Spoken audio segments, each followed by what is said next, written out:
One of my favorite artists, Marc Chagall, once said that great art picks up where nature ends. I took those words with me on a recent trip to a botanical center.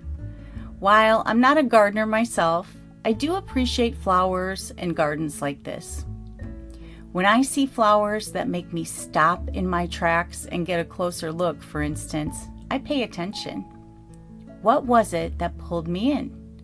Is it the shape, the color, the way one flower seems to stand out or blend in?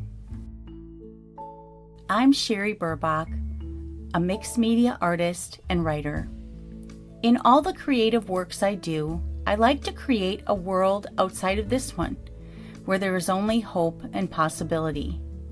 What I remember about this particular trip was that summer was winding down, and I was just about to start a month-long artist residency at a nearby cultural center.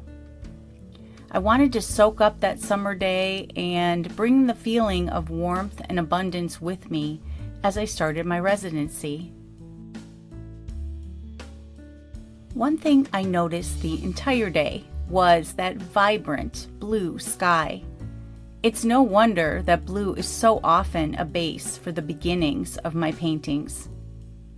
I'm using a large canvas along with regular body and fluid acrylics. I'm using a variety of colors, just choosing ones that I'm drawn to without overthinking it. I'll add various papers to the canvas to start using a gel medium. And for this, I like Golden Brand's regular gel gloss. As an intuitive painter, I process the things I see through art.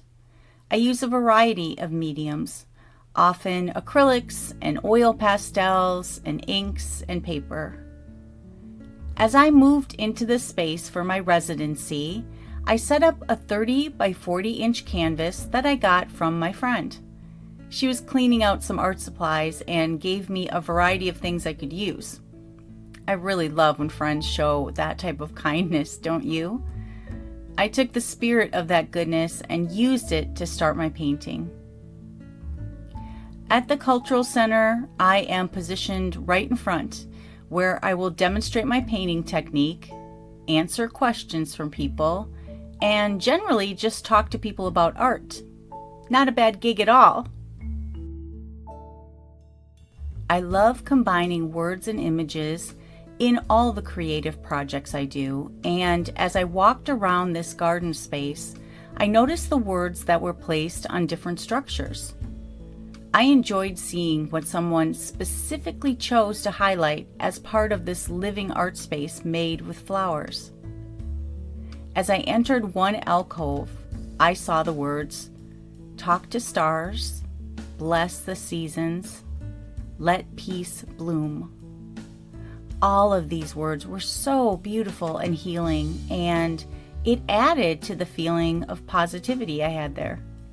I add words to my paintings all the time, and I kept thinking of the words eternal goodness after I left there. I added some music sheets to the painting as well, and also an image from a prayer book.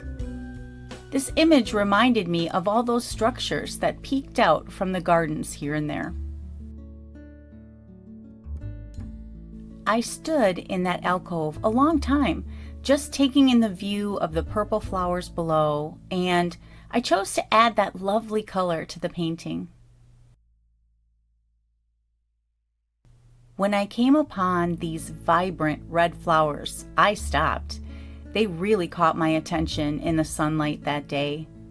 I noticed how they stood out against those darker leaves, and really how well both these plants played off each other, providing balance.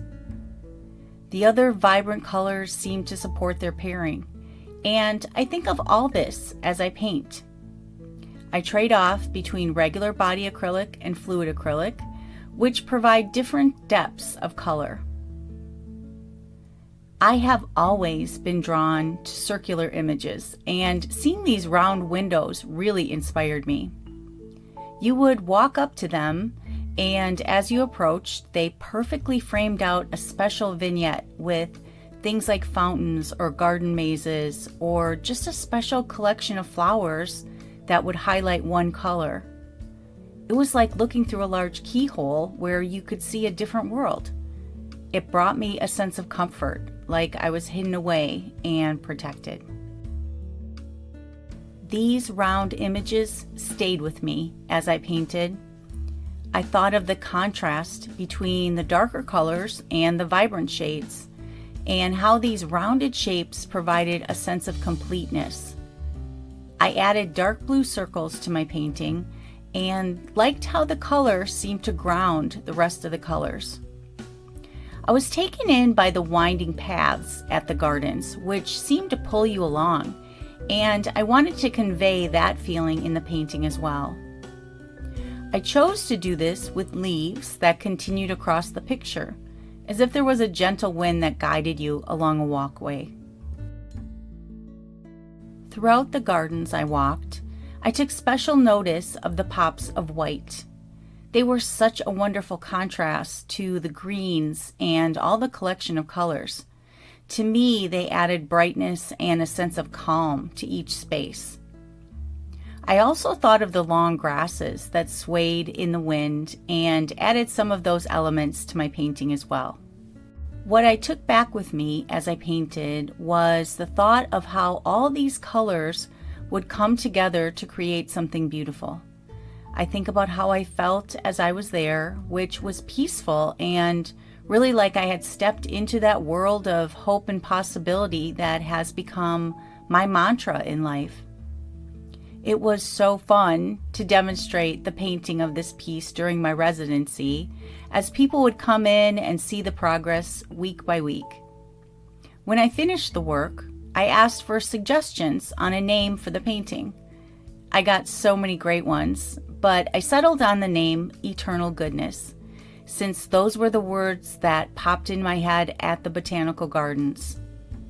On my painting, you'll see those words just above the girl's head, reminding her that there is good everywhere, if we can just take the time to see it.